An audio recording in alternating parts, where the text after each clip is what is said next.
que la conflictividad, que no sé qué, que si la culpa la teníais vosotros también, que yo creo que, cuidado, tampoco ha sido tanto. Y por otro lado, yo el tema ese de Madrid, que estamos hablando de estas superestructuras sobre estructuras que están perjudicando tanto, yo no lo he oído poner encima de la mesa de nadie. O sea, parece que las cosas funcionan estupendamente y que todo va muy bien. Y comentabas tú también lo del submarino, y también comentabas tú lo de los petroleros de León de Mar. ¿Qué pasaba, Javi? Ramón? O sector da construción naval é un sector globalizado. A construción naval no mundo actúa con pautas globales. E nos sectores globales hai dúas formas de competir básicas. Un é competir en calidade e diseño e outro competir en precio. E non se pode competir ao mesmo tempo nas dúas cousas. En Corea están o conseguindo, porque en Corea segmentan o traballo no sentido que compiten en calidade, pero unha vez que teñen un contrato na man, fan series e entón repiten moito un mismo diseño e entón consiguen tamén abaratar precios a través de repetir moito unidades moi parecidas. Pero eso fan eles e teñen unha carga de traballo enorme. Un asteleiro normal, Navantia, ten que elexir ou compito en calidade ou compito en precio. E as estrategias son distintas. Son distintas porque para competir en calidade necesitas unha dotación importante de personal moi cualificado, de enxeñeiros cualificados, de técnicos cualificados, de traballadores cualificados, mentras que para competir en precio a única opción é ser máis barato que o máis barato que compite contigo. Se o que compite contigo ponga o precio da hora a 8 euros, ti ou após 8 euros ou non contratas. Entón, cal é a perversión de competir en precio? Que tes que igualar os precios máis baixos que haya no mercado. E para competir en calidade, insisto, tes que dotarte de un personal que non é barato, porque o personal cualificado é máis caro. Entón, a estrutura, en ese sentido, é máis cara. O que ocorre é que ten moito máis valor o que ti produces. E na medida en que ten moito valor, defendes mellor os salarios.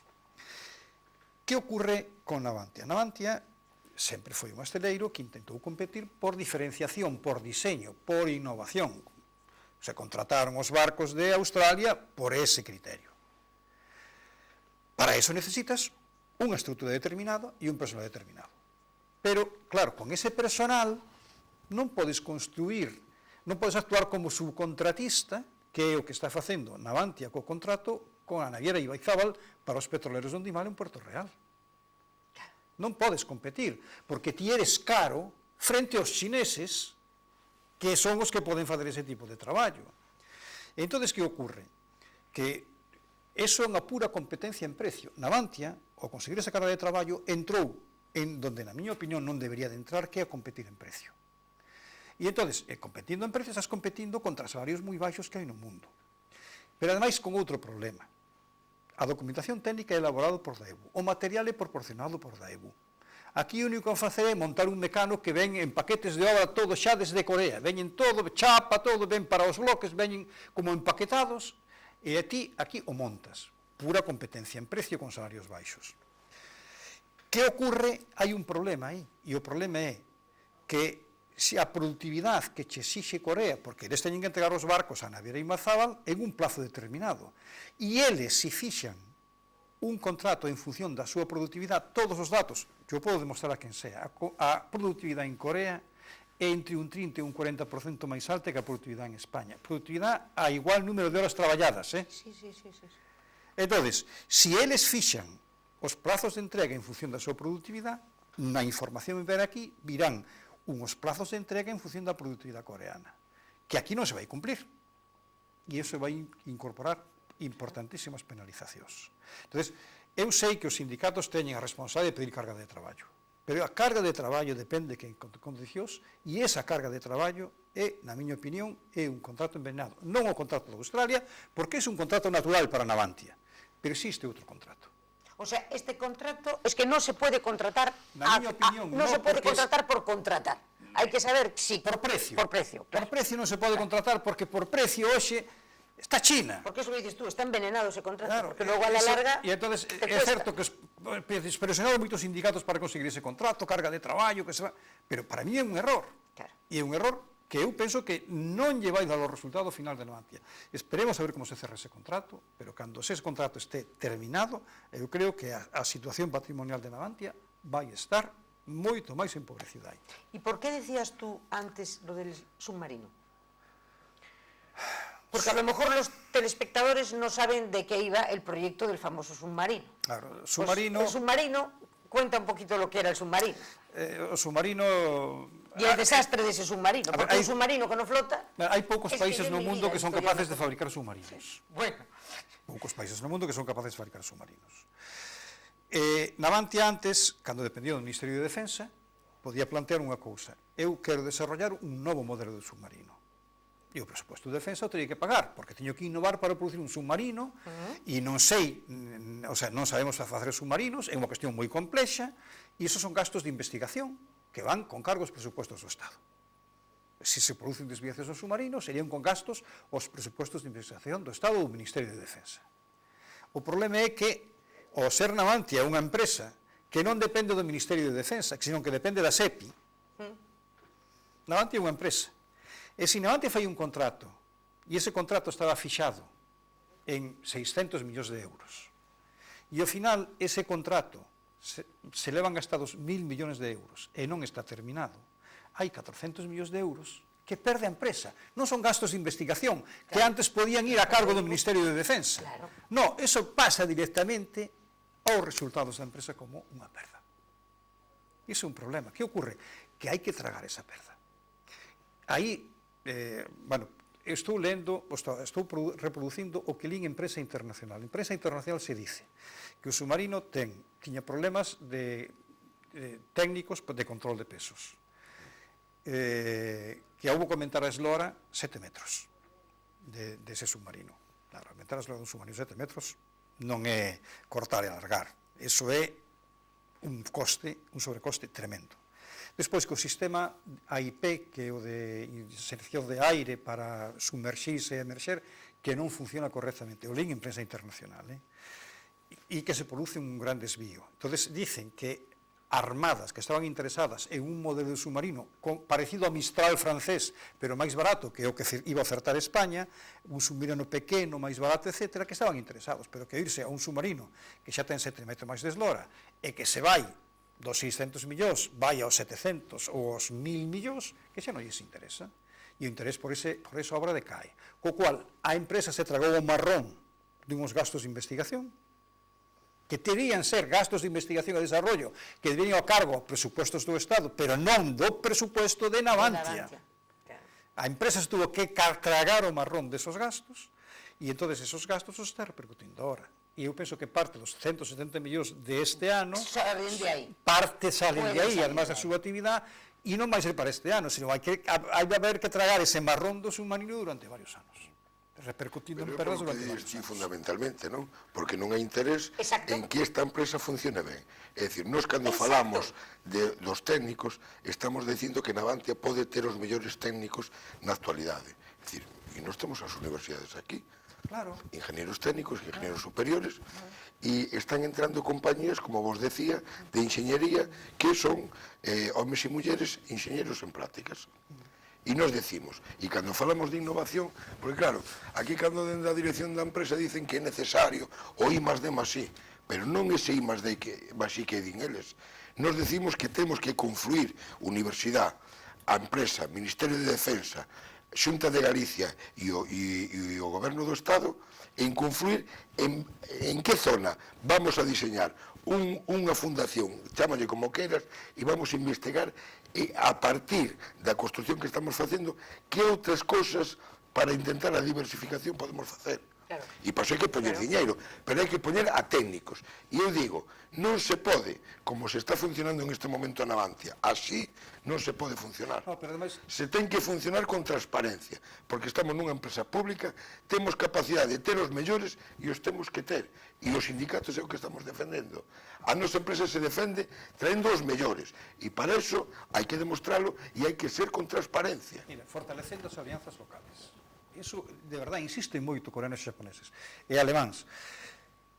Non que existe a escola de aprendices, pero temos a sorte de ter unha escola de enxeñeiros aquí, dúas escolas de enxeñeiros, unha escola que ojalá se fundan, unha escola de enxeñeiros. Pois eu seguiría reivindicando esa escola de aprendices. Ben, pero mira, como non creas mentalidade, xa non é que ti podes crear 70, 80 plazas. Aparte de las escuelas de ingeniería, la escuela de aprendices tamén é importantísima. Como non hai outras solucións. En Alemania que fan?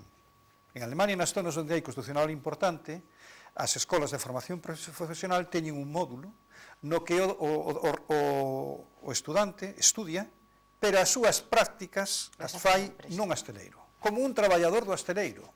Cando termina os estudios, esa persona non só ten formación técnica e formación teórica, sino que conoce como traballa o asteleiro, porque as súas prácticas as realiza como un traballador do asteleiro. Iso fan en Alemania, porque comprenderon que a falta de personal humano cualificado, o sector naval é un sector moi específico, no que hai que mamalo, non ven un de fora se fai do sector naval.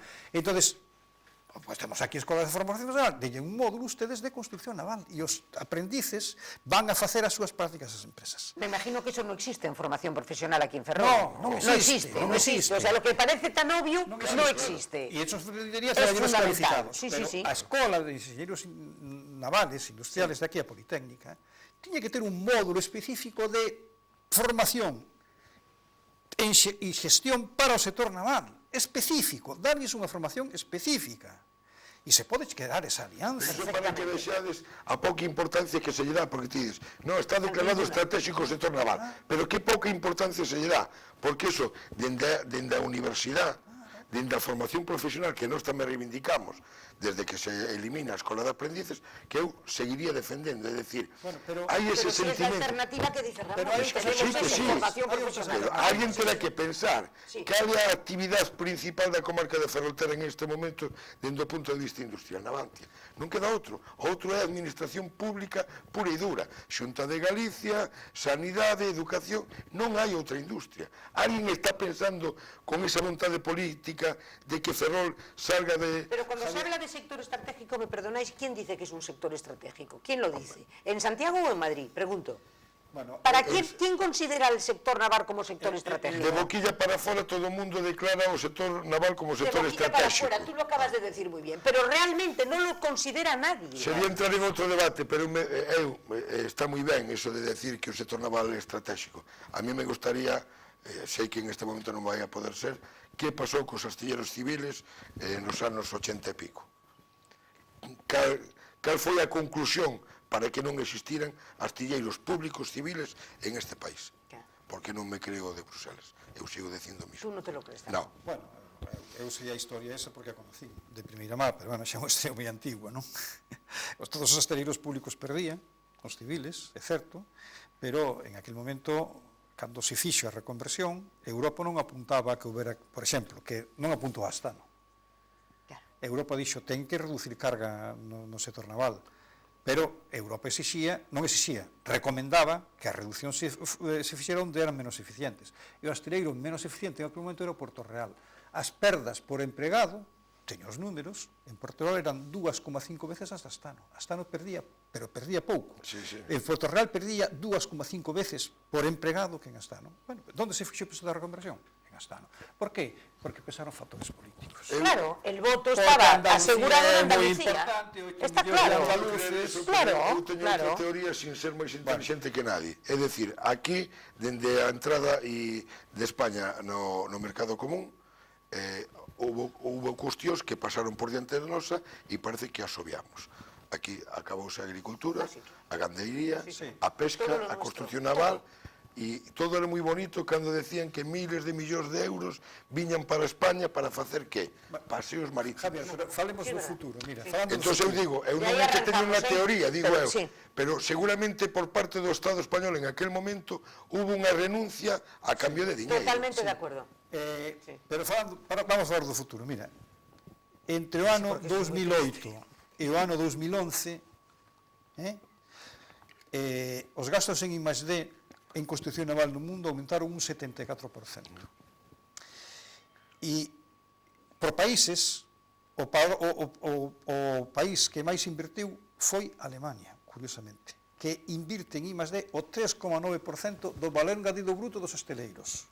Casi o 4% de todo o valor que crea o hosteleiro invirte Alemania, porque sabe que ten que competir contra competidores que teñen salarios moi baixos, e só se pode competir sendo moi productivo, a través da innovación. Despois, o segundo país é Corea, que invirte un 2,6%. Xapón un 2,5%. Noruega un 2,5%. España non chega ao 0,4%. Claro, non hai interés ninguno. Entón, realmente non hai interés. Porque isto é a base do futuro. Insisto, reorganizar o hosteleiro, fortalecer as alianzas locales, dotar de personal xoven e preparado e cualificado o sector. Todo isto hai que facelo. E iso non costa cartos. Eso non costa cartos. Costará cartos outra cousa, que se faz un plan estratégico e dices, teño instalacións obsoletas e hai que cambialas, eso costa cartos. Pero outro non costa cartos. Son temas organizativos que non costan cartos. E isto non se están facendo. Pero despois desos temas organizativos que son fundamentales, por lo que estáis diciendo los dos, que es fundamental el organizar esa estructura otra vez, vendría la adaptación, lo que estás diciendo tú. Habría que adaptar los astilleros a los nuevos tiempos. Sí, pero eso ten que ser fruto dun plan estratégico. Claro. Porque ti, cando tes un plan estratégico, dices, bueno... Porque las instalaciones te han quedado obsoletas. Sí. Sí. Eso é evidente. Sí. Eso é evidente, non? Incluso en ferramentas, ¿no? También. Se está traballando como o século pasado. Bueno, sí. Y máis atrás. ¿Me perdonáis un segundo que tenemos una llamada? Hola, buenas noches. Señora, mire, buenas noches. ¿Se puede opinar ahí de lo que están diciendo? Sí, sí, por favor, diga usted. Mire, yo entré en 63 en Bazán. Y en el año 70 y pico, después del 72, estuve en el comité de empresa. Sí. Y, bueno, pasados los años y todos los trabajadores desarrollamos un proyecto que parece ser que fue puntero en el mundo en aquel momento, también de seguridad e higiene. El problema que padecemos en Ferrol fue cuando vino la reconversión. A ver si nos enteramos. Nosotros teníamos un cupo de lo civil y se nos llevó, se nos repartió por toda España. Se nos cerró el astillero en Astano y se abrió Puerto Real. Eso lo cerró el PSOE, claramente. Astano lo cerró el PSOE. Yo me acuerdo de aquel señor que le llamaban Marín, que estaba en comisiones obreras, que era el del metal, que no firmaba nada de esto. Ya nos dijo, mire, firmar todo esto es el principio de acabar con Ferrol. ¿Qué se hizo? Se llevó al señor Toque, firmó todo, a sabiendas. Se nos llevó el cupo de civil para toda Europa, para toda España. Ahora, cuando recuperamos el cupo, Ferrol debía de estar haciendo el cupo civil que le pertenece. No sé quién, cómo no se hace, porque eso ya pasó. De todas maneras, la escuela de aprendices la cerraron los sindicatos. Claramente. La cerraron los sindicatos y los partidos políticos. Pero es que es incomprensible, por ejemplo, ese señor que está ahí, el señor Galán, es imposible que lleve tantos años con la misma película y en el mismo comité. Y no hace nada, joder, esto es un dios. Ferrol es un dios, olvídese del tema. Hay que poner otra gente, otras ideas. Por ejemplo, ese señor de gafas está hablando, está dando ideas. Pero es que hay que, Ferrol para levantarlo hay que, personas como ese, ¿cómo vamos a, Ferrol va a tirar para adelante si aquí no quedó ni la rata? Aquí el último, que apague la luz. Bueno. ¿Pero qué va a hacer los comités de empresas si firmaron todo lo que le echaron encima? Manifestaciones paro y luego buscaban a uno. Le voy a firmar a Madrid, se acabó el problema. Reducción de plantilla, reducción de plantilla, reducción de plantilla. Se sacaron todos los indirectos de Ferrol, se llevaron para Madrid. Aquellos Alibaba y los 40 ladrones, Madrid no produce nada. Es lo poco que hay en Ferrol. Se lleva todo de aquí. Si no somos capaces de controlar lo que producimos, ¿cómo vamos a tirar para adelante? No sé nada, esto es una deshecha total. Pero son culpables los sindicatos y los partidos políticos. Muy bien. Claramente. Pues muchas gracias. Por otras zonas de Ferrol, nada más. Si hay que cambiar a los sindicatos no. A la gente, a ver si se enteran que llevan 30 años ahí. Pues muy bien, muchísimas gracias por su aportación. Y ahora hablamos con el señor Galán, a ver lo que dice, porque este señor está indignado con los sindicatos. Dice que habéis cerrado vosotros y los partidos políticos, ya lo habéis oído, que habéis cerrado la escuela de aprendices y que habéis tragado con todo, que habéis firmado y que habéis dicho amén, amén, amén, y que esta despoblación de todo esto, la culpa, tenéis vosotros mucha culpa, Javier. Podo entender que a título personal, pois esta persoa está indignado cos sindicatos e coa forma de traballar dos sindicatos en Avante. A verdade é que non... Pero alguna autocrítica Sí, hai que hacer. no, que vou a facela, porque eu creo que é Y tú necesario. llevas mucho tiempo en la empresa y sabes perfectamente. Eu levo 38 anos, Sí. levo 9 meses ahora en este comité. Pero sí que vou a facer autocrítica, eu sei que a veces non acertamos, non? E eu, na miña época, no ano 2004, cando estuve tamén no comité de empresa, eu fui un crítico con aquela presubilación aos 52 anos, non? Non entendía, nin entendo, nin comparto como un plan de futuro para unha empresa pode pasar por presubilar o maior valor que podía ter a empresa, que eran os traballadores con 52 anos. E eu espero que nun plan que poida haber no futuro non se xogue con eso. Porque é certo que hoxe traballadores que teñan 63 anos fai moitísimos anos que non se recorda, non? Que un estaleiro haya traballadores e traballadores con 63 anos. Pero non podemos perder esa validez que teñen eses traballadores con ese bagaxe importante e, en todo caso, somos conscientes de que nun plan de futuro se vai abordar tamén seguramente un plan de presubilacións, pero que non se poden facer como o que se fixo no ano 2004 e 2005. E eu son consciente, e eu tamén son non autocrítico, sino crítico con algunhas decisións dos sindicatos, pero non por eso creo, como cree algunha xente, que os sindicatos non son necesarios, non? Eu creo que se non houbera sindicatos, os traballadores non estaríamos nas mesmas condicións que estamos, non? Eu, sobre o tema de 2004, eu aí son moi crítico cos acordos que firmaron con o UGT, sinceramente, terriblemente crítico. Eu non conozco tanto Navantia Ferrol como a miña empresa de procedencia, que era Astano. Sempre cito este exemplo. Astano, cando se saca do sector da construcción naval convencional, se dice, ten que entrar usted no sector offshore. E cando Astano entra no sector offshore, nadie sabe aínda nada. Prácticamente en Europa só os noruegos sabían algo do que era o sector offshore. E era un sector dominado polos demandantes, polos compradores, polos operadores. Entón, as empresas estaban nas masas operadores. Astano, toda a década dos 90, entra en ese sector sin ter procesos organizativos adecuados, sin ter personal preparado, sin ter... Bueno, e durante os anos 90 se dota de todo eso.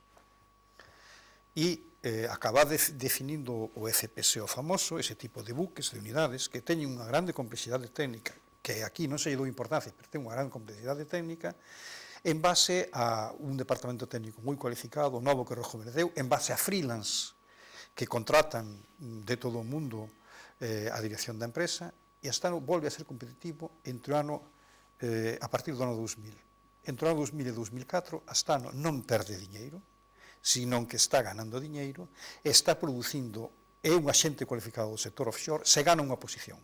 As perdas dos anos 90 serviron para que tuvera que aprender. Bueno, pois no ano 2004, cando era un estaleiro de referencia no segmento offshore, se dice, na reconversión, e o firman como se UGT, Astano non pode ser, non pode facer construcción offshore. E prácticamente se liquida Astano. Claro, es la punta. Prácticamente se liquida Astano.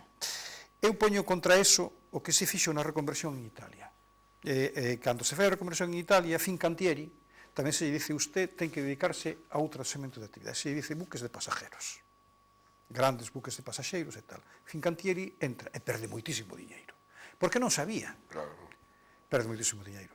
Pero no ano 2000, Fincantieri é un estaleiro de referencia no mundo, e a nadie se lle ocurre decir a Fincantieri pechalo. En Italia non pechan Fincantieri, porque pasou por un proceso de 10-12 anos de aprendizaxe, de dotarse de personal, de preparar xente para facer os mellores buques cruceiros do mundo, de buques de pasaxeiros do mundo, e cando estaba en ese sector se dice, no, usted agora non pode facer cruceiros, no, pero se fixo con Astano. E iso firmaron con ese UGT. E iso, de verdad, que foi para mí foi un gravísimo error. O digo de corazón, foi un gravísimo error. Non ven a nada remover o pasado, pero eso foi un gravísimo error. Tenemos otra llamada. Hola, buenas noches. Hola, buenas noches. ¿Sí? Bueno, buenas noches, ¿me oyen? Sí, perfectamente. Bueno, vamos a ver. En primer lugar, enhorabuena por el programa, que está resultando interesantísimo. Muchas gracias. Y quería hacer una pregunta, a ver si me pueden contestar, que me enteré estos días. El flotel que se hizo en Ferrol, por lo visto, creo que tiene retraso en la entrega. Y el que se hizo en Barreras, que fueron los dos floteles que se encargaron, el que se hizo en Barreras creo que ya está entregado o a punto de entregar. ¿Me pueden explicar cómo una empresa como Navantia, que debía de ser muchísimo más competitiva, tiene estos problemas y una empresa como Barreras en Vigo entrega el barco, el flotel, mucho antes? Muchas gracias. Muchísimas gracias. Por la televisión. Gracias. Hasta luego.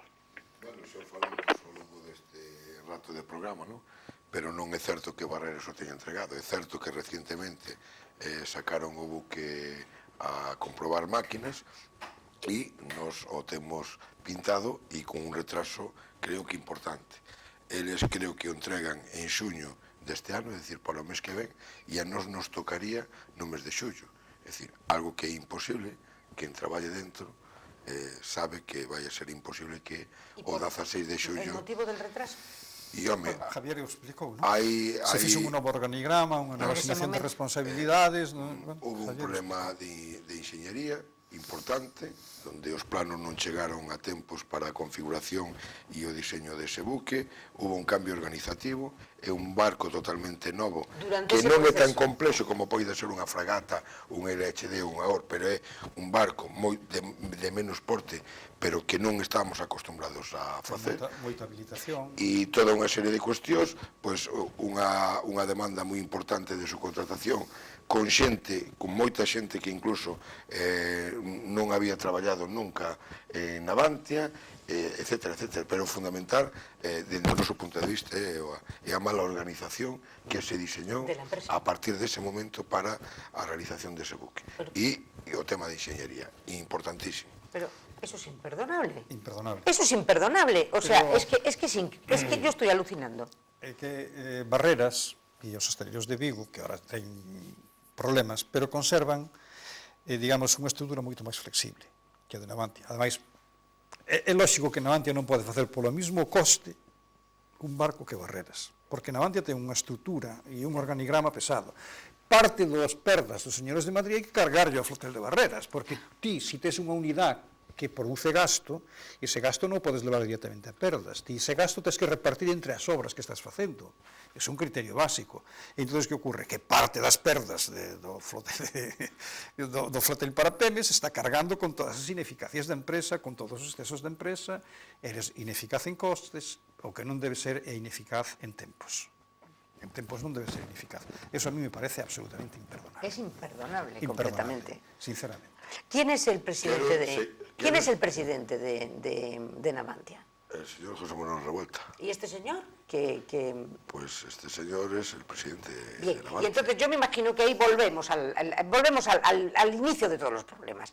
La trufa política es tan letal para todas las empresas que todo donde esté trufado en este momento de todos los políticos que están con unos sueldos fenomenales, ganando unos sueltazos alucinantes en Madrid, tocándose las narices. ¿Qué expertos, qué especialistas son? En la SEPI controlando esto. Claro. O anterior director da SEP de Navantia se foi de Navantia a loterías. Bueno, mire usted, me parece moi ben. Claro. Pero bueno, vale para a construcción naval, vale para loterías e se lle poñen ao frente dun hospital. Mire usted, isto non é serio. Claro que non. A fronte das cousas hai que poñer xente especialistas que sabe iso. E entón, bueno, por eso dicimos que... Ese es el problema. O sea, volvemos ao principio. O sector da construcción naval é un sector global. E ou nos axustamos coas pautas de competitividade global do sector. E as pautas van por reducir costes, reducir plazos, melloras na calidad. Ou nos axustamos a eso, ou hai un claro problema de supervivencia. Claro. E iso de quen é responsabilidade? Dos directivos. Navantia non ten un novo plan estratégico. Navantia acabou o plan estratégico 2008-2011, que eu teño, e vos o tedes como sindicatos, pero desde eso non hai un novo plan estratégico definido. Como pode unha empresa como esta actuar sin un plan estratégico? Imposible. Como pode esa? Non pode. É dicir, de verdad, hai que facer moitos cambios. Alegramos moito por os contratos de Australia, pero hai que facer moitos cambios. E os sindicatos deben exigir moitos cambios. E os sindicatos deben apostar tamén pola flexibilidade. Galán, é un valor. Si eu non... Un valor moi importante. Alianzas locales, flexibilidade, produción colaborativa, cooperación, se xoga o futuro do sector. Mira, recientemente mantivemos unha reunión en Madrid e os sindicatos é precisamente o que estamos plantexando. Non estamos falando de cousas xa feitas. O único que lle estamos exixindo a dirección de Navantia en Madrid é que nos dé a oportunidade de sentarnos cara a cara a falar da empresa que nos dá de comer. Porque cando falo do retraso do flotel, eu non estou denigrando a miña empresa, todo o contrario. Eu, en representación de todos os compañeros e compañeras de Navantia, defendemos a capacidade que temos, pero non con esta organización e con que nos está dirixindo en este momento.